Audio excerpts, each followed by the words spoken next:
ओम नमः सदेभ्यः। ओम नमः सदेभ्यः। ओम नमः सदेभ्यः। मंगलम भगवान वीरो मंगलम गौतम मुनि मंगलम कुंद कुंदाद्यो जैन धर्मोस्तु मंगलम सर्वमंगल मांगल्यम सर्वकल्याणकारकम प्रधानम सर्वधर्माणां जैनम जयतु शासनम जैनम जयतु शासनम वन्दितु सर्वसिद्धि ध्रुवमचलमणोभवं गतिं पत्ते बोच्छामि समय पाहुर मिणमो सुदकेवली भणिदम् नमः समय साराय स्वानुभूत्या चकास्ते चित्स्वभावाय भावाय सर्वभावान्तरच्छिदे।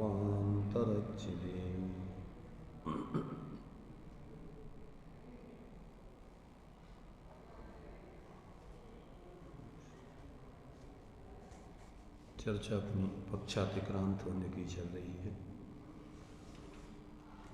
यहाँ दो नयों के माध्यम से पहले वस्तु के स्वरूप को समझाया जा रहा है और स्वानुभव करके फिर पक्षातिक्रांत होने की प्रेरणा दी जा रही है। तो समझने के लिए तो ये जीव चूँकि अनादिकाल से कर्मों के संयोग, शरीर आदि के संयोग और कर्म के उदयजन्य विकारी भाव आदि के माध्यम से जीवन जी रहा है, इसलिए इसका मूल स्वभाव तिरोभूत हो गया है, वो ढक गया है। तो आचार्य देव अपने ज्ञान में उस तिरोभूत अपने आत्मा के मूल स्वरूप को परोक्ष रूप से प्रकट करके दिखा रहे हैं और इसलिए दिखा रहे हैं कि उस जो आवृत स्वरूप है तुम्हारा, उस आवृत स्वरूप को अपने ज्ञान लक्षण से लक्ष्य में लेकर और यदि आप उस स्वभाव को ग्रहण करो तो जितने भी उसके परिस्थितिजन्य भाव हैं उनसे पृथक आपको अपने उस चैतन्य स्वरूप आत्मा का यथार्थ अनुभव होगा और आपकी अनादिकालीन अपने स्वरूप के बारे में भ्रांति टूटेगी, जीवन में शांति प्रकट होगी और यहाँ से आपका जो है शांति का मार्ग, धर्म का मार्ग एक बार हाथ लग गया, चालू हो गया तो फिर वही जीवन जीना तुम्हें पसंद होगा जो अपना पराश्रित नकली जीवन है, औपचारिक जीवन है, आकुलतामय जीवन है, उस जीवन से आप धीरे धीरे छूट जाओगे। तो ये जो है यहाँ अपने लिए एक व्यवहार का पक्ष, एक निश्चय का पक्ष, एक पर्यार्थिक न्याय का पक्ष, एक द्रव्यार्थिक न्याय का। इसमें इन दोनों पक्षों से वस्तु स्वरूप को बता रहे हैं। परिस्थिति में जीव का स्वरूप क्या चल रहा है, क्या है और इसकी यथार्थ स्थिति क्या है। यथार्थ स्थिति ही तुम्हारी वास्तव में तुम्हें ग्रहण करने लायक है, परिस्थिति तुम्हारी ओरिजिनल जीवन नहीं है, ऐसा बता करके और उस यथार्थ स्थिति को प्रकट करके अनुभव में और वैसा जीवन जीना ही वास्तव में प्रत्येक जीव के हित में है, वही उसका धर्म है, स्वभाव है, उसी में शांति है।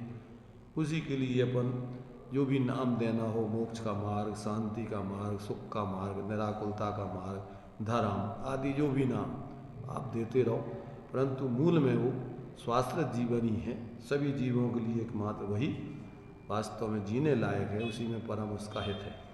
तो ये अपन को अभी जो 142 गाथा के बाद 23 कलश दिए थे, उन 23 कलशों में अपन को कैसे कैसे पक्ष व्यवहार के, निश्चय का पक्ष तो उसके विरोध में ही है, नाइति नाइति न तथा न तथा, ऐसा मेरा मूल स्वरूप नहीं है।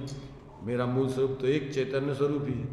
अब वो विकल्प भी खत्म है, उस चैतन्य स्वरूप का अवलंबन करके निर्विकल्प ऐसा स्वाधीन जीवन जीना ही प्रत्येक जीव के हित में है और वही करने लायक है। ये बात अपन को यहाँ पर दर्शाई जा रही है। तो अभी 76 तक के कलशों की चर्चा अपन ने कल कर ली थी। आगे 77 में कलश से 80 तक कलश अपन ने पढ़े थे, उनको क्रम से समझते हैं। तो अभी एक कहता है जीव जीव है, एक कहता है ऐसा, एक न्याय कहता है कि जीव नहीं है, ऐसे दूसरे न्याय का पक्ष है। इस प्रकार चित्त स्वरूप जीव के संबंध में दो न्यायों के दो पक्षपात हैं, और जो तत्ववेत्ता है, वस्तु स्वरूप का ज्ञाता है, वो दोनों पक्षों से रहित निरंतर अपने चित्त स्वरूप आत्मा का अनुभव करता है, जैसा है। ये बात 76 में कलश में कल यहाँ तक अपन ने पढ़ा था।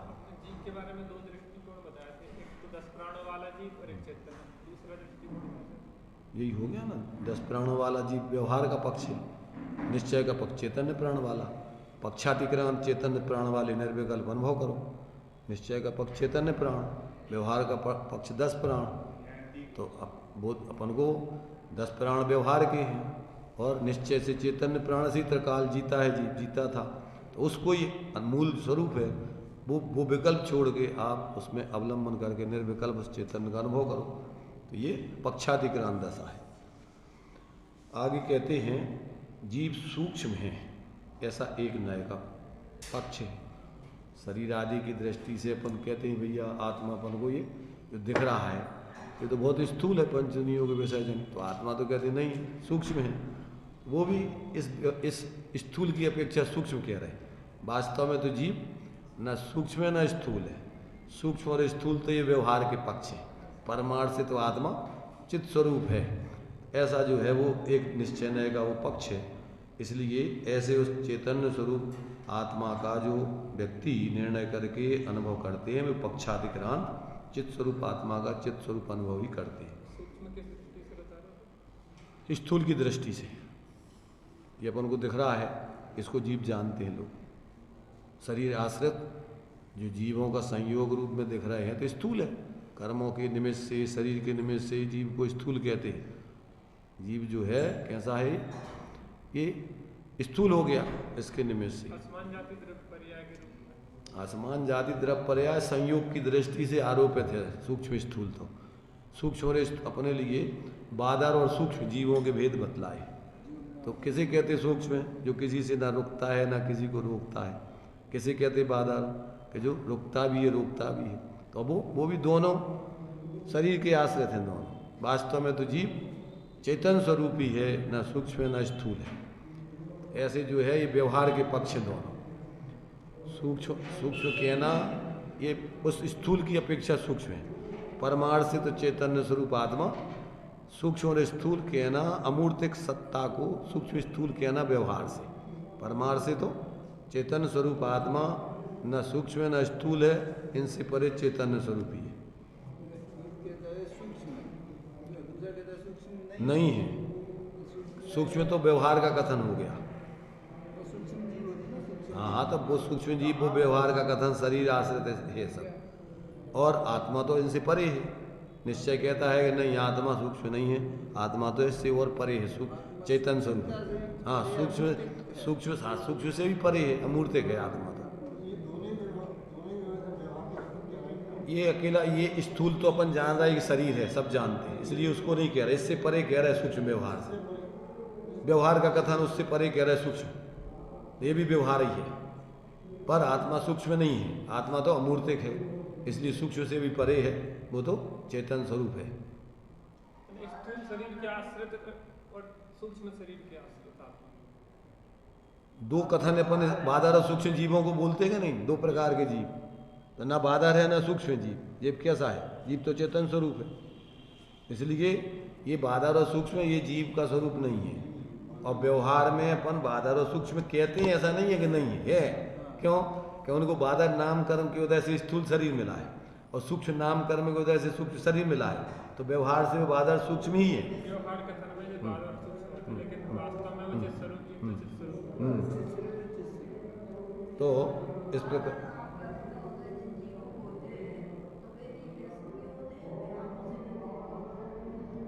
आँखों से तो अपन को बादल तो ठीक है, संगी पंचेंद्रीय दीप भी इतने सूक्ष्म होते हैं कि अपन को आँखों से नहीं दिखते। अपन को आँखों से क्या दिखता है? आँखों से तो बहुत स्थूल अपन को पुद्गल दिखता है, जीव तो दिखता ही नहीं है। अरे स्थूल में भी अपन को जो कारमाण बरगणाएं हैं, तीरथ बरगणाएं हैं, इतनी जो है एकांत कौन सी बरगणाएं, 22 प्रकार की बरगणाएं अपन को दिख रही कौन है? कुछ नहीं दिखता है।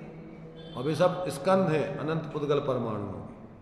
इसलिए ये सब अपन को जो है अपना तो जो क्षयोपम ज्ञान या इंद्रिय ज्ञान है, ये तो बहुत अपन को मोटा है, अपन कितना जानते। तो आत्मा तो सिर्फ ज्ञान में जाना जा सकता है, माने सूक्ष्म, माने वो अपन सूक्ष्म जो कह रहे हैं, एक तो आत्मा का अनुभव अतीन्द्रिय ज्ञान में जाना जा सकता है, और परमार्थ से केवल ज्ञानगम है, क्योंकि अवधि ज्ञान मनाप्रय ज्ञान के विषय सब रूप ही है। अमूर्तिक आत्मा को तो जानती नहीं है, ना अवधि ज्ञानी जानता है, ना मनाप्रय ज्ञानी जानता है। तो ये मति ज्ञानी सुतक ज्ञानी भी नहीं जानते, परंतु सिर्फ स्वानुभव गम में जो अपन अनुभव में बोलते हैं वो स्वानुभव प्रत्यक्ष है, पर प्रदेश आदि नहीं दिखते उसमें। जैसे अपन को हवा है तो हवा महसूस हो रही है, ठंडी गर्म हवा दिख रही क्या, ऐसे महसूस। तो अंदर में जब आत्मा का अनुभव किया जाता है तो अपन को महसूस होता है कि हाँ ये आत्मा ऐसा आनंद स्वरूप है, ज्ञान स्वरूप है, ऐसा महसूस होता है, पर दिखाई नहीं देता। वो प्रदेश वगैरह दिखाई दे रहा है, ऐसा अपन को अपने शरीर ज्ञान में दिखती नहीं है उसके प्रदेश। निर्विकल्प अनुभव में इसमें क्या विकल्प है? विकल्पात्मक रूप में तो आपके लिए सिर्फ विचार है, आत्मा उसमें अनुभव नहीं हो रहा है। महसूस का मतलब होता है वेदन। हाँ, अंदर में अपन को उस जाति का वेदन होना, तो वो वेदन अंदर में जो है उस प्रकार का होता है जब आत्मा अंदर में अपने उपयोग को एकाग्र करके अपने उस उपयोगवान आत्मा में एकाग्र करते हैं। और जब ये विकल्प सोचने के सब शांत हो जाते, 5 इंद्रियों के विषय भी छूट जाते, आंखों से कोई देख नहीं रहा है, कान से सुन नहीं रहा है, नाक से सूंघ नहीं रहा है, जबान से चख नहीं रहा है, स्पर्श इंद्रिय से छू नहीं रहा है, और मन से कुछ सोच नहीं रहा है। अब जो ज्ञान 5 इंद्रियों मन के माध्यम से प्रवृत्ति कर रहा था, वही ज्ञान जिसका वो ज्ञान है, उसी में एकाग्र होकर निर्विकल्प आत्मानुभव कर रहा है। वो कहलाता है अतीन्द्रिय ज्ञान, वो कहलाता है निर्विकल्प ज्ञान, मनातीत ज्ञान। मन विचार करता है, वहाँ विचार नहीं चल रहा है, वहाँ तो निर्विकल्प वेदन हो रहा है, और वो आनंद अपने अनुभव में आता है, जो चखा जाता है। ऐसा दोनों पुद्गल की ही दशाएं हैं, सूक्ष्म स्थूल एक दूसरे के परस्पर विरोधी। आत्मा न सूक्ष्म है न स्थूल है, व्यवहार से सूक्ष्म कह रहे हैं। अब आगे जीव हेतु यानी कारण है, ऐसा एक नय का पक्ष है और दूसरे नय का पक्ष है कि जीव कारण नहीं है, ऐसा दूसरे नय का पक्ष है, अकारण है। जीव किसी कारण से नहीं है, जीव अकारण है, स्वभाव से ही है। इसलिए दूसरे नय का पक्ष है कि जीव कारण नहीं है। इस प्रकार चित्त स्वरूप जीव के संबंध में 2 नयों के 2 पक्षपात हैं।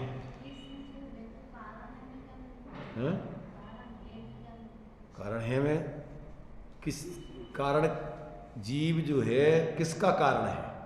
किसी दूसरे के लिए कोई कारण है क्या वो, या दूसरे के कारण से है जीव? किस कारण से है जीव? अकारी कारणत्व शक्ति है, ना कारण है ना कार्य है, ना किसी का कार्य है ना किसी का कारण है। ऐसा जो है ये अकार्य कारणत्व शक्ति के कारण से आत्मा ना कारण है ना कार्य है। तो ये एक पक्ष कहता है कि कारण है, एक कहता है कि नहीं कारण नहीं। अरे निमित्त कारण नहीं, कोई भी कारण है, स्वभाव अकारण होता है। स्वभाव किसे कहते हैं? आत्मा का जो स्वभाव है वो कौन, अग्नि है, अग्नि या पुद्गल है तो पुद्गल किस कारण से है? 6 द्रव्य है, किस कारण से है? कोई कारण नहीं है, स्वभाव है उनका वो। तो स्वभाव में कोई कारण नहीं होता है, अकारण है, अतर्क है। आत्मा को किसने बनाया और आत्मा ने किसको बनाया? आत्मा ने किसको बनाया, आत्मा किसको बनाता है, अथवा आत्मा किस कारण से है, आत्मा किस कार्य, माने वो किसका कार्य है? तो ऐसा कुछ नहीं है। आत्मा न किसी का कारण है न किसी का कार्य है, वो सब अकार्य कारण है, स्वभाव स्वतः बस उसका स्वरूप है। दो चीजें घटित कर रहे हैं, कारण जीव हेतु कारण है और हेतु कारण नहीं है। कारण है सिद्ध करेंगे, कारण कहो, हेतु कहो, निमित्त कहो, ये सब पर्यायवाची है। वो माने कारण है सिद्ध किया ना, पहले बोलते कारण किसका है? क्या कारण है? व्यवहार से अपन कहते हैं कर्मों के कारण से जीव पैदा हुआ। यहाँ पर जो है जीव संसार में घूम रहा किस कारण से? कर्मों के कारण से। तो जब द्रव्य स्वभाव के विचार करो तो किस किस कारण से द्रव्य स्वभाव है? पर्याय स्वभाव भी वैसे देखा जाए तो कर्मों का तो उपचार का कथन है, परमार्थ से तो उसकी पर्याय स्वभाव भी अकारण है। प्रत्येक वस्तु परमार्थ से किसी अन्य के कारण से अन्य का कार्य नहीं, ये सब व्यवहार के उपचार के कथन है सब। परमार्थ से तो उसका व्यावहारिक परिणमन भी अकारण है, क्योंकि एक द्रव्य दूसरे द्रव्य का कर्ता पर्याय का कर्ता भी नहीं है, उसकी पर्याय भी अपनी स्वयं की षटकारक की योग्यता से हो रही जब अपन वस्तु स्वतंत्रता का विचार करते हैं। पर निमित्त नैमित्तिक संबंध से अपन जब विचार करेंगे तो संसार में जीव कर्मों के निमित्त पूर्वक, अभी अपन पढ़ा ही रहे कि जीव चतुर्गत जितने भी अज्ञान आदि के भाव होते हैं वो सब कर्मकृत भाव हैं, उसमें कर्म का उदय निमित्त होता है, परंतु जीव की पर्याय कर्ता जीव स्वयं है। जैसे अपन बोलते ना, अज्ञानी अज्ञान भाव का करता है, ज्ञानी ज्ञान, पर भाव का करता न ज्ञानी है न अज्ञानी। ज्ञानी ज्ञान भाव करे, अज्ञानी अज्ञान, और कर्म भाव या पर भाव पर करे, कर्म करे, यह निश्चय से जान। तो अज्ञानता के परिणाम भी वो अपने स्वयं की अज्ञानता से, उसकी पर्यायगत अज्ञानता के योग्यता से हो रहे, उसको दूसरा नहीं करा रहा है। अगर दूसरा कराए तो फिर पराधीन हो गया। इसलिए उसका अज्ञान पने का परिणमन भी स्वाधीन है, और अज्ञान पने को छोड़कर ज्ञान पने का परिणमन भी स्वाधीन है। इसलिए कोई करता धरता नहीं है इसका दुनिया में, विश्व में। होता स्वयं जगत परिणाम, कोई किसी का नहीं करता काम, दूर हटा मिथ्या परिणाम, ये सब तुम्हारी मिथ्या कल्पना है सर। अपने आप ही होते हैं, इसको ही अपने आप का मतलब जीव स्वयं करता है। अपने आप होते हैं का मतलब फिर अब तुम कुछ नहीं कर सकते। जीव करता है और जीव उसको भोगता है। जीव के कर्तापना है, भोक्तापना है। अपन पढ़ते हैं प्रवचन सारजी में कि जिस रूप में जो परिणमन कर रहा है उसका ही करता है। सुहु जुत्तु सुहु, असु जुत्तु असु, शुद्धु जुत्तु शुद्धु। शुभ भाव करता है उसका परिणाम आकुलता, अशुभ भाव करता है उसका परिणाम आकुलता, शुद्ध भाव करता है उसका परिणाम। तो ये जिस भाव को करता है उसी को वो स्वयं करता, उसका फल भी भोगता है। तो ये अपन को जब ये समझ में आ जाए कि अपने अज्ञान भाव स्वयं अपन अपनी अज्ञानता से कर रहे हैं, तो अब अपन अपनी अज्ञानता छोड़ गए। अज्ञानता क्या है?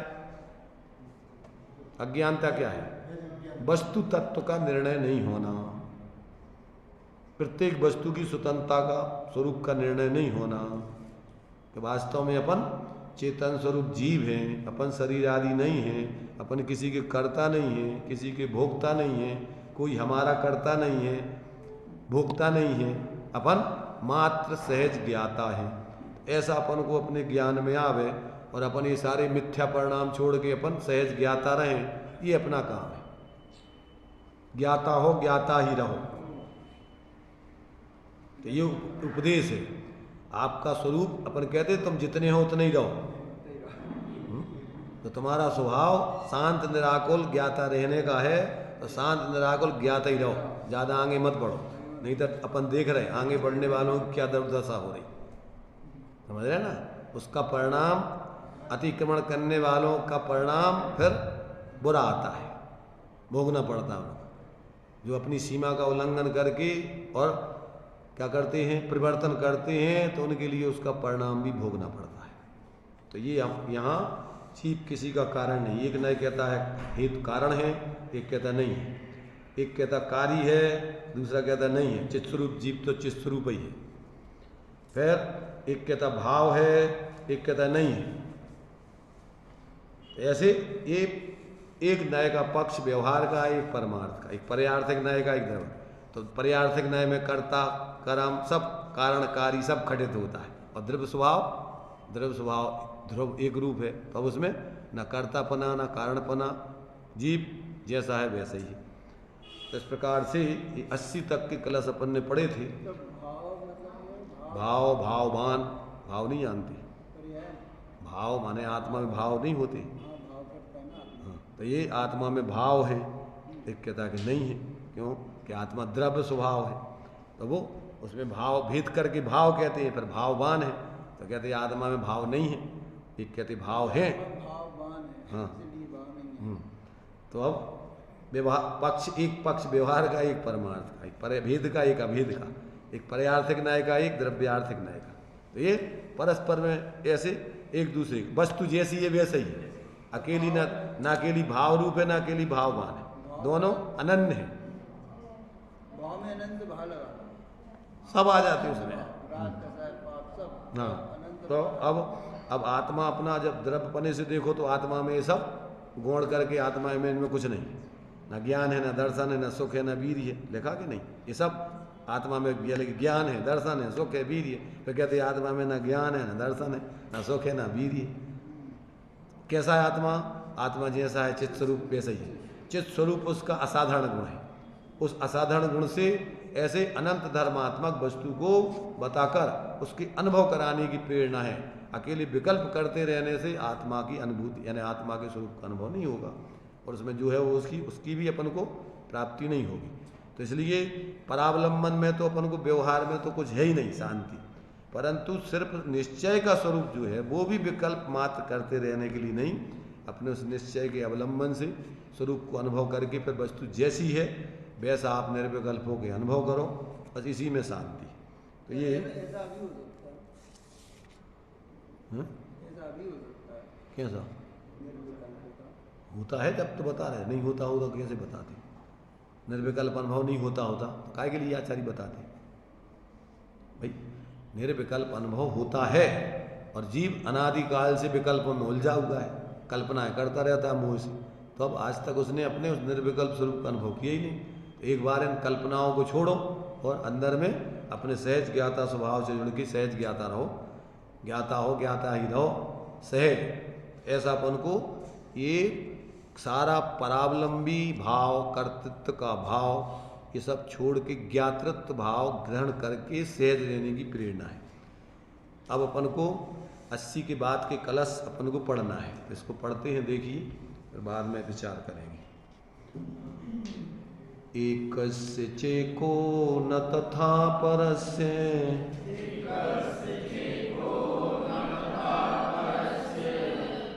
चिति द्वैर्द्वाविति पक्षपातौ,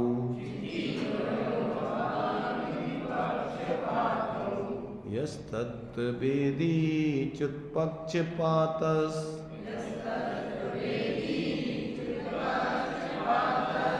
तस्यास्ति नित्यं खलु चेच्चिदेव,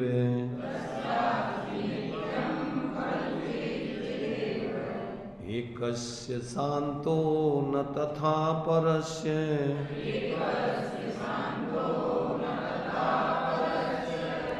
चिति द्वैर्द्वाविति पक्षपातौ, यस्तत्वेदी च्युत्पक्षपातस्,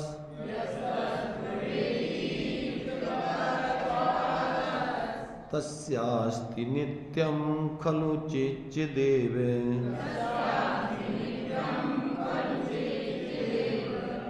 एकस्य नित्यो न तथा परस्य,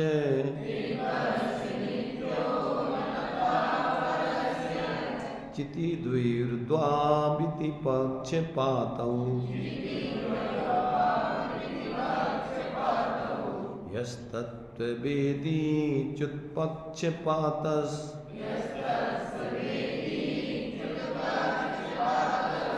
तस्यास्ति नित्यं खलु चेच्चिदेव,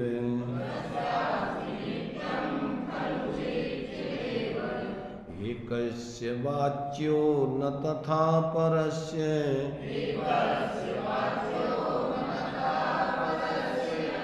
चिति द्वयोर्द्वाविति पक्षपातौ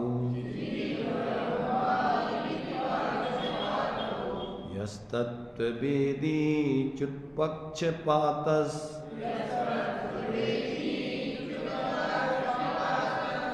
तस्यास्ति नित्यं खलु चिचिदेव।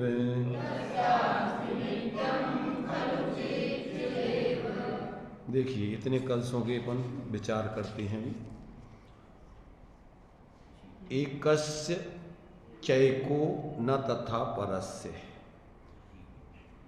चा एका, तो कहते एक कहता है कि जीव एक है, ऐसा एक नए का पक्ष है। और न तथा परस्य, एक नए कहता है एक नहीं है, अनेक रूप है, ऐसा दूसरे नए का पक्ष है। इति इस प्रकार चित्त स्वरूप जीव के संबंध में दो नयों की दो पक्षपात हैं। जो तत्ववेत्ता वस्तु स्वरूप का ज्ञाता है, पक्षपात रहित है, उसे निरंतर चित्त स्वरूप जीव चित्त स्वरूप ही भाषित होता है, अनुभव में आता है। तो ये क्या है? एक द्रव्य पने से एक, पर्याय पने से अनेक। जीव कैसा है? हाँ? एक जीव की अनेक पर्याय होती है कि नहीं होती? दोनों पक्ष हैं ये। द्रव्य पने से वस्तु एक रूप रहती है, पर्याय पने से अनेक रूप होती रहती है। हाँ, अभी मनुष्य पर्याय में है, और देव में चली जाएगी, फिर चतुर्गति में कहीं भी घूमती रहेगी, फिर सिद्ध में चली जाएगी। तो ये सब अनेक पर्याय उसकी हो रही, उसमें अनेक गुण हैं, अनेक धर्म हैं। तो उस दृष्टि से भेद से देखो, व्यवहार से देखो, तो जीव में अनेक पना भी है, एक पना भी। तो कहते हैं चित्त स्वरूप जीव तो चित्त स्वरूप ही है। अब तुम एक पक्ष ऐसा देखो, एक पक्ष ऐसा देखो, दो ही विकल्प हैं। जब तक वस्तु को आप जैसी है वैसी अनुभव नहीं करोगे, तब तक विकल्प होते रहेंगे। इसलिए ये एक पक्ष दूसरा पक्ष उसका विरोधी है। तो जीव एक है, व्यवहार से कैसे होगा? जीव एक निश्चय से है, निश्चय का पक्ष है ये। तो निश्चय का पहले कह रहे, व्यवहार का बाद में कह रहे। पहले व्यवहार और निश्चय से कोई मतलब नहीं है। ये तो एक नए कह रहा है, एक नए कहता एक है, एक कहता अनेक है, एक कहता नित्य है। अब नित्य कौन सा नए है? एक कहता नित्य है। तो जो भी लगाना है तुम्हारा जो हो उसका वो अर्थ निकालो। उनके कहने में पहले निश्चय आ रहा कि व्यवहार आ रहा, ये तुम्हें लगाना है। हाँ, ये नहीं है कि पहले व्यवहार ही कहेंगे। उनके छंद में जो पहले आ जाएगा वो बोल देंगे। तो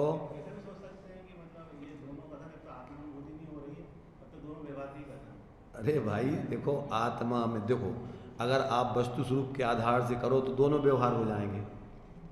निश्चय भी व्यवहार हो जाएगा और व्यवहार भी व्यवहार हो जाएगा। भेद का कथन हो गया, दिए ही हुआ है प्रवचन सार जी की 101 गाथा में कि ध्रुव स्वभाव ही पर्याय है। पर्याय माने भेद, वो भी एक अंश है, वस्तु पूरी वस्तु नहीं है, वो ध्रुव रूप। तो ये भी अपन उसको भेद करके कहो तो भेद दो हो गए फिर। इसलिए वस्तु कैसी है? वस्तु ना भेद रूप है ना अभेद रूप। अगर वस्तु की दृष्टि से विचार करो तो वस्तु भेदा भेद है, अकेली अभेद नहीं, एकांत हो गया। अकेला भेद नहीं, ये भी एकांत हो गया। दोनों मिला के वस्तु है, पर ऐसी नहीं है कि वो दोनों कोई अलग अलग हो गए। एक ही वस्तु में ये दो धर्म है, भेद वाला भी है, अभेद वाला भी, नित्य वाला भी है, अनित्य। ऐसी परस्पर अनंत विरोधी धर्म है, और अनंत विरोधी धर्म एक वस्तु की सिद्धि करते हैं। इसलिए अपन एक में अगर उलझ गए, एक ही को मान लिया, तो वो वस्तु तो ऐसी है नहीं। जब अनुभव करते हैं तो वस्तु जैसी है वैसी अनुभव में आती है। इसलिए तो व्यवहार निश्चय हुआ, प्रबुद्ध तत्वेन भवति मध्यस्था प्राप्नोति देश नाया साइव फलम अविकलम। जैसी वस्तु है, पूरी वस्तु अपन को क्या होता है? निश्चय व्यवहार से समझ के मध्यस्थ होकर जब वस्तु का अनुभव किया जाता है पक्षाधिग्रहण, तो वस्तु जैसी है वैसे ही अनुभव में आती। अब सर्वज्ञ भगवान सब पक्षों को जानते हैं, पर विकल्प किसी का नहीं। ऐसे सम्यक ज्ञानी भी क्या करते हैं? वस्तु जैसी अनुभव के काल में ऐसी जानते हैं, और जितनी उनकी परिणति स्वरूप में जुड़ गई उसमें कोई विकल्प नहीं है। अब जो अभी कसाय हैं उसके माध्यम से भी अनेकांश से विचार करते हैं। एक अंश से अगर सर्वथा एक पक्ष ग्रहण किया जाए तो मिथ्यात्व के साथ मिला हुआ राग होता है। अभी अपन ने पढ़ा था, अभी आएगा इसी में, इसके बाद अभी 43 गाथा आने वाली, उसी में है ये सब। कि अगर विकल्प दशा में कोई व्यक्ति एक पक्ष को सर्वथा ग्रहण करे तो क्या हो जाएगा, मिथ्यात्व से मिला हुआ राग आएगा, और प्रयोजन वशात उस नए को ग्रहण करता है तो वो सम्यक ज्ञान है, वो चारित्र संबंधी राग है उसमें भी। जब तक पूर्ण वीतराग नहीं हो जाएगा तब तक ये विकल्प चलते रहेंगे। देखो, साधक के जीवन में जब तक पूर्ण वीतराग दशा नहीं हो जाती है, गुणस्थान प्रमाण निर्विकल्प और विकल्प दशा चलती रहती है। परंतु निर्विकल्प दशा में तो वस्तु क्या है, जैसी है वैसी निराकुलता रूप अनुभव में आ रही है। विकल्प दशा में जैसा वस्तु का स्वरूप है वैसा वो सम्यक प्रकार विचार करता है। और बाहर में अब चूंकि गुणस्थान प्रमाण, आप ये देखो कि चौथे गुणस्थान में सागरों पर्यंत जीव रहता है। स्वर्ग और नरक पर्याय में तो 33 सागर रहता है। सम्यक दृष्टि बन गया तो कितने सागर रहेगा, और उससे आगे तो बढ़ना नहीं है, तो अब क्या करेगा वो। निर्विकल्प दशा तो थोड़े क्षण के लिए होगी और बाकी समय तो विकल्पों में रहना है। तो विकल्पों में क्या करेगा, भेद विज्ञान करते रहेगा कि अपने अंदर जी आकुलता रूप आश्रव के भाव चल रहे, इस शरीर की क्रिया हो रही है, ये अपने विचार चल रहे, वस्तु स्वरूप के बारे में सम्यक विचार चल रहे। 33 सागर तक सर्वार्थ सिद्धि के देव क्या करते हैं बताओ, क्या करते रहते हैं। एक बार जो चर्चा हो जाती दोबारा होती नहीं जीवन में 33 सागर में। अब कितनी बाकी रह जाती होगी ये भी चर्चा उनकी। अनंत काल तक भी चर्चा करते रहो तो भी चर्चा नहीं कर पाओगे। क्यों कि वस्तु में अनंत गुण धर्म है, तो विचारों से तो तुम उसका पार पा ही नहीं पाओगे। एक समय के अनुभव में पूरी वस्तु का स्वाद ले लोगे, और विचार में तो आप कितने भेद प्रभेदों का विचार करोगे। एक बात वहां पे दोबारा रिपीट नहीं होती। नहीं, इसलिए क्या है, अच्छा उनके क्या है, देखो उनका चिंतन भी इसी मंद गति से चलता है जैसे श्वासोच्छ्वास चलती है। अपन देखो, जिसकी जितनी जल्दी आकुलता होती है जल्दी जल्दी बोलता है, जिसकी बहुत कसाय मंद होती है बड़ी शांति से बोलता है। मुनिराज बहुत शालीनता देते हैं, वो जल्दी जल्दी उनको कहाँ जाना है, चलने में भी उनको बड़ी शालीनता से एक एक कदम जैसे चुन चुन के रख रहे। कहाँ उनको कोई लक्ष्य नहीं, उस जाति की कसाय नहीं है, प्रवृत्ति तीव्रता से कर ही नहीं सकते। अब वो तो देखो इतनी मंद कसा है कि उनकी क्षुधा का विकल्प आता है तो 33,000 वर्ष की बात है। 33 सागर में 33,000 वर्ष के बाद एक बार खाने का विकल्प आएगा, और फिर क्या होगा, फिर 33,000 वर्ष के लिए फिर विकल्प खत्म, खाने का विकल्प ही नहीं उठेगा। और खाने के लिए कहीं जाना नहीं, शरीर में ऐसी व्यवस्था है उनके पुण्य के उदय से कि विकल्प आया नहीं कि तुम्हारी इच्छा की पूर्ति खत्म, आपको इच्छा नहीं होगी आपको खाने की 33,000 वर्ष तक। और कितने 16.5 महीने बाद एक बार श्वास आती है, 16.5 महीने बाद 33 पखवाड़े एक बार ये श्वास लेना है। अब बोलेंगे तो कितना कैसा बोलेंगे बताओ, कितनी उनकी चर्चा भी कैसी होगी। एक माने जैसे अपन वो धीमी गति के बुलेटिन समाचार सुनते हैं, तो ये तो और महाधीमी गति के बुलेटिन समाचार होगा दोबारा बस। अरे भाई ये तो प्यास वही अमृत में सब आ गया, अमृत में सब प्यास और खाना और भोजन एक ही में आ गया। ऐसा रस है वो कि जिसमें ना अलग से पानी पीना है, ना भोजन करना है, ना कुछ करना है। तो मतलब माने इस तरीके का उनका शरीर मिला है कि उनको इस जाति की अब कोई ज्यादा आकुलता ही नहीं है। भाई श्वासोच्छ्वास से विचारों का संबंध है, जितने आपको ज्यादा विचार उतनी श्वासोच्छ्वास जल्दी जल्दी, आपको आकुलता होती जल्दी जल्दी श्वास आती, घबराहट होती बहुत जल्दी जल्दी श्वास आती, बोले नहीं पाते। जितना आपकी कसाय मंद होगी उतना आपका विचार कम चलेगा, श्वासोच्छ्वास कम आएगी, उतना आपकी चंचलता शरीर की प्रवृत्ति कम से कम होगी। क्या हुआ जी? अच्छा चलते ही नहीं है वे, उतने से आगे जाते ही नहीं है कहीं। पंच कल्याण को कहीं नहीं जाना, उतई 2 कदम चले और उतई से नमस्कार खत्म। क्या है? तो उनको क्रिया आदि कथाएं है ही नहीं, तो प्रवृत्ति का काम तो कसायों में होता है सब। मन वचन काय से प्रवृत्ति कसायों से होती है, और जब कसाएं मंद है माने वो अभी कसाएं शांत नहीं हुई। अब मुनि राजों के तो कसाएं शांत हो गई, 3 कसाय चौकड़ी का वाह हो गया, उनके तो अभी कसाय मंद है। 1 चौकड़ी कसाय गई और 3 चौकड़ी कसाय मंद है। और मुनि राजों के तो 3 चौकड़ी कसाय का अभाव ही हो गया है। और संजुलन कसाय की मात्र मंदता में और तीव्रता में प्रवृत्ति होती, तो वो कितनी होगी उसकी दम, ये बताओ। जली हुई जियरिया के समान बतलाई रस्सी, कितनी ताकत है उसमें। ज्यादा उनको कोई काम करने की रस ही नहीं उसमें, कैसे करें, कसाय नहीं है। समंत भद्रदेव ने लिखा कि बाहर की प्रवृत्ति तो कसायों से होती है, तो जहाँ कसाय है नहीं तो अब कार्य कौन करे। राग द्वेष का हुआ निवारण, फिर पापों में नहीं गमन, चाहे नहीं जैसे धन दौलत की, कौन पुरुष सेवे राजा। नौकरी आदि करने कौन जाए जिसको कछु चाहिए हो, अब जिसको कछु चाहिए ही नहीं तो कौन प्रवृत्ति करेगा बाहर। इसलिए धर्म तो अपना अंदर में शांत होते जाना है। जितनी जितनी आप स्वाश्रय की वृत्ति प्रकट होती जाएगी उतने उतने आप शांत होते जाएंगे। कुछ लेने देना नहीं, अपने आप में प्रत्येक वस्तु पूर्ण है, कुछ लेते देते ही नहीं है, तुम्हें कल्पना है। यहाँ अभी अपन कुछ ले दे रहा है क्या कहीं से, कुछ क्या कर रहे हैं, भ्रम कर रहे हैं कि मान रहे हैं कि हमने कछु जो कमा लो वो धमा लो, कछु नहीं कर लो, कल्पना करके, मिथ्या कल्पना करके और भ्रमित करके उसकी चिंता में वो दिमाग खराब कर रहे हैं। जिनके सिर पे भार, जितना ज़्यादा भार वे डूबे मझधार, उतने ज़्यादा पाप का असर बंद होता है। दिमाग में आदमी का शांत चित्त क्यों नहीं होता कि दिमाग में इतना कचरा भरा है, इतना परिग्रह अंदर में उसने अपने दिमाग में भर, बाहर में नहीं, बाहर में तो छू नहीं सकते तुम, एक वस्तु दूसरी वस्तु को छूती नहीं है, क्या दिमाग में भर रखा है। किसी के पास इतनी साड़ियाँ रखी हैं, किसी के पास इतने कपड़े रखे, किसी के पास इतने पैसा रखे, किसी के पास इतने मकान है, किसी के पास इतना पद है बड़ा, अब उसकी रक्षा करना है उसको। प्रधानमंत्री है तो क्या करना पड़ेगा, 24 घंटे उसको बहुत सोच समझ के कदम रखना पड़ता है। खा भी नहीं सकता वो अपनी इच्छा से, उसको डॉक्टरों की पूरी निगरानी में भोजन मिलेगा, जब भी चख लेंगे जब तुम्हारे लिए भोजन खिलाया जाएगा। तो मतलब जितनी बाहर में आपने परिग्रह आदि में मूर्छा कर ली है, मूर्छा परिग्रह है, मूल्य दिन में थे पढ़ द्रव्य तो, और कल्पनाओं में है। अब गरीब है तो गरीब के बाहर में तो एक गुदड़ी भी नहीं हुए, पर दिमाग में तो पूरा अनंतानमंदी कसाय चल रही।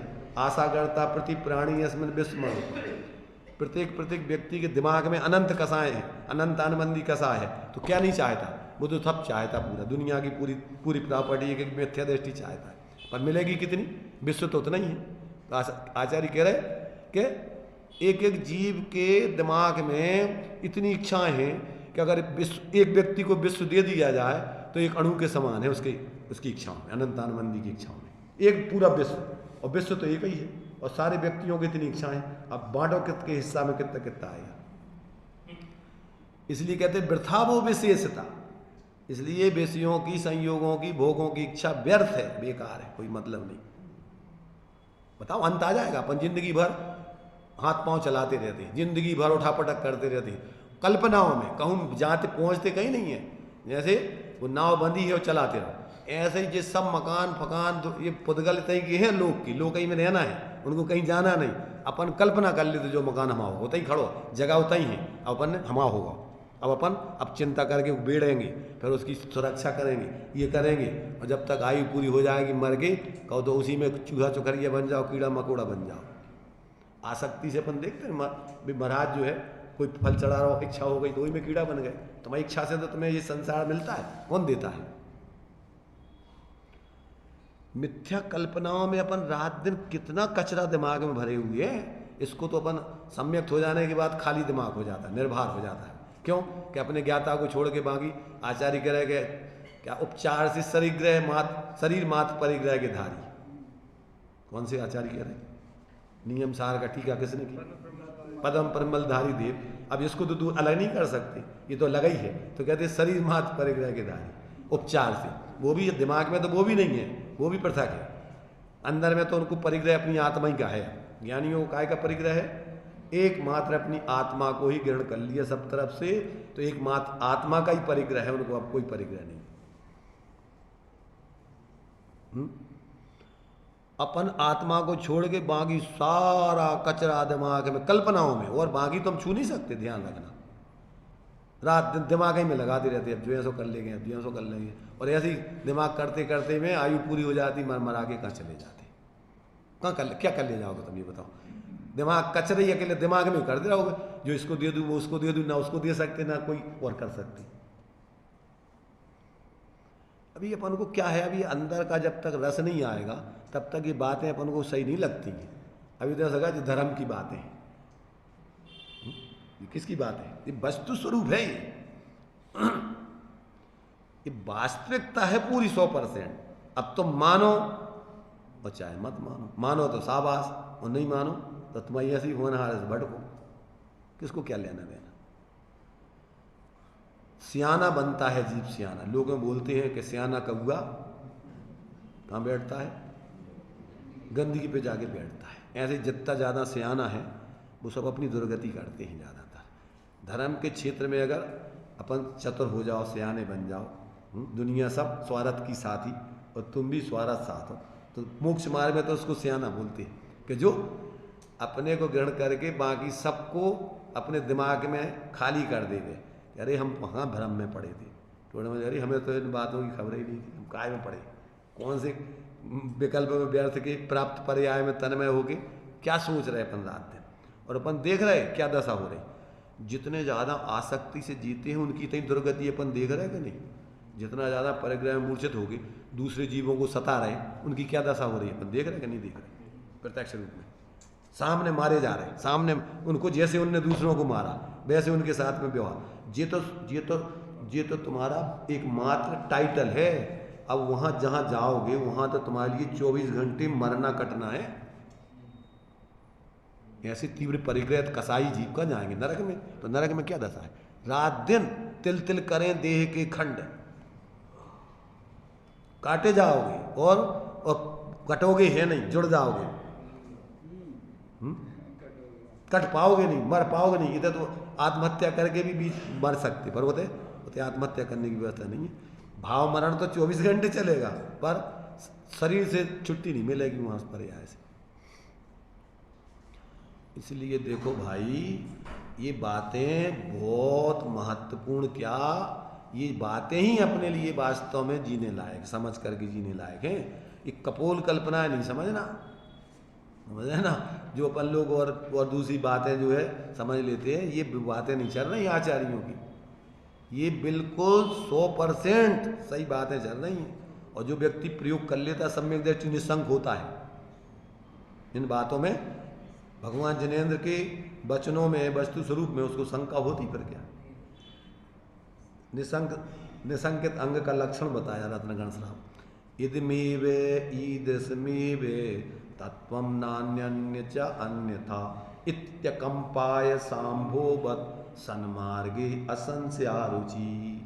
क्या अर्थ होता है, तत्व यही है, ऐसा ही है, अन्य न अन्य प्रकार है, रह दृढ़ श्रद्धा सन्मार्ग में जैसे असी की धार है।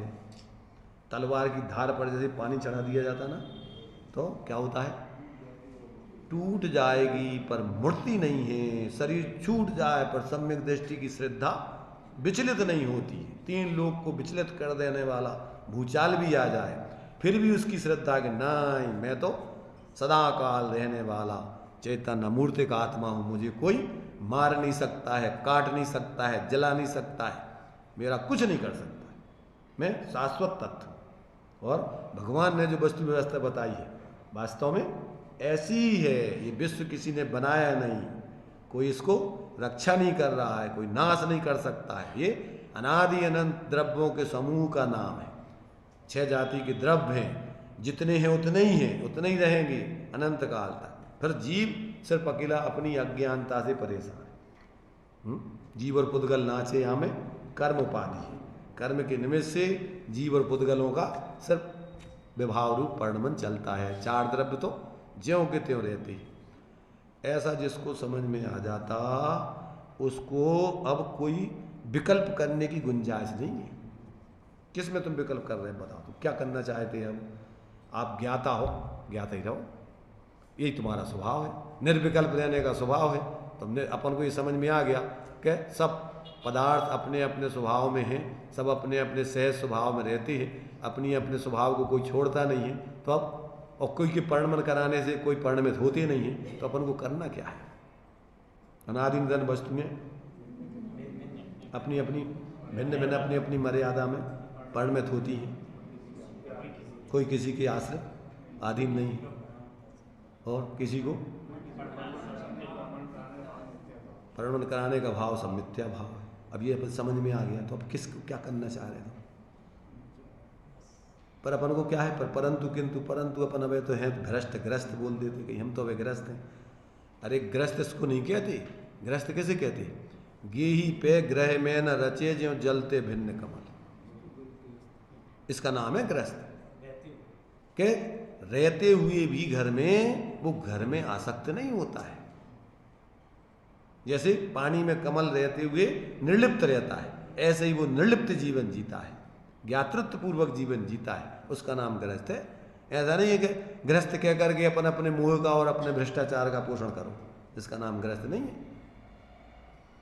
इसलिए अपन को अब वो भी देखो, उसमें रहते हुए भी रहना नहीं चाहता है, वो तो उस गृहस्थ को जल्दी जल्दी छोड़ करके वो दिन कब आए भावना भाता है। भाता कि नहीं भाता?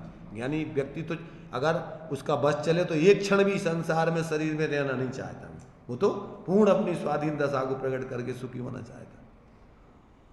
इसलिए भाई देखो, एक एक बात अपन को यदि ये अपन समझें, विचार करें, निर्णय करके फिर अपने उस चेतन स्वरूप का अनुभव करें, तो ये आपको समझाना नहीं पड़ेगा।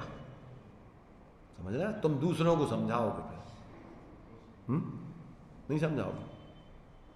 जब तुम्हें अनुभव हो जाएगा स्वरूप का, उसमें आनंद आएगा, तो तुम दूसरों को समझाओगे, भैया तुम कहाँ लगे यार, तुम आओ देखो इसमें कितना आनंद है, इधर आओ, कहाँ रचो पर पद मेरे दीरो, पद यह क्यों दुख से, अब दोल हो सुखी सुपद रत, दाव मत चूको अब, राग आग दहे सदा ताते समामृत से ये चिर भजे विषय कसाय, अब तो त्याग निजपद बेई।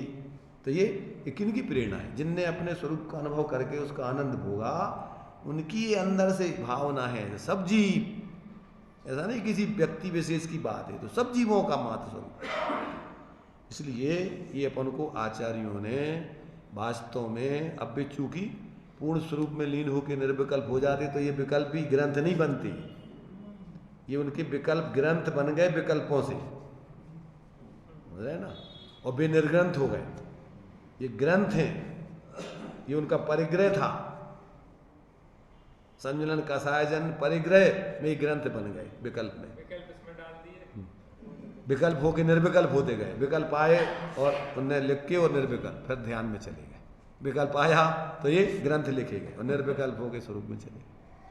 तो वे तो इस विकल्पों को बाहर करके और निर्विकल्प निर्ग्रंथ होते गए। अपन भी इसको पढ़ के निर्ग्रंथ स्वरूप की, निर्ग्रंथता की भावना, कि अपना स्वरूप परिग्रह में जीवन जीने का नहीं है, परिग्रह रहित ऐसा निर्ग्रंथ पने का जीवन ही वास्तव में सही जीवन है, आनंदमय। ये जो है इसका अपन शांति से एक एक करके देखो। मोह के विचार मोही जीवों के संग में रहने से अपने बहुत पुष्ट पोषण करते रहते। ये विचार भी अगर अपन आचार्य कह रहे हैं कि प्रसन्न चित्त हो के सुनो, तो थोड़ी अंदर की मोह क्षीण हो गई। ज्ञान अभ्यास व्यक्ति यदि सविकल्प दशा में भी करता है तो मोह गलता है। तत्व अभ्यास करे पर तो क्या होगा, मोह गलेगा और स्वरूप ग्रहण करने से मोह टलेगा। तो अभी पहले गहराई से, अकेले ऊपर ऊपर नहीं, औपचारिकता में नहीं, बनावटी दिखा, अंदर से तुम्हें जमता जाए, ज्ञान में लगे, तो क्या है, मोह ढीला पड़ता है। तत्व अभ्यास करने से मोह ढीला पड़ता है और फिर स्वरूप को ग्रहण करने से मोह दूर हो जाता है। साबुन लगा देने से मैल गलता है और फिर पानी से धो देने से मैल टल जाता है। तो पहले ये तत्व अभ्यास से मैल, अपने मोह को गलाओ और फिर स्वरूप का अनुभव करके उस मेल, अपने मोह को हटाओ। इसलिए अपन को ज्ञान अभ्यास करे मन माही, ताकि मोह, उसका मोह जितना जितना तत्व अभ्यास गहरा होगा उतना उतना मोह उसका ढीला पड़ेगा और अंदर में जैसे ही उसका मोह ढीला पड़े और फौरन अपने ज्ञान में, अपने ज्ञान स्वरूप आत्मा को अंदर में ग्रहण करो, उसी क्षण निर्विकल्प होकर अपने स्वरूप की आनंद पूर्वक अनुभूति प्रकट होगी। चलिए।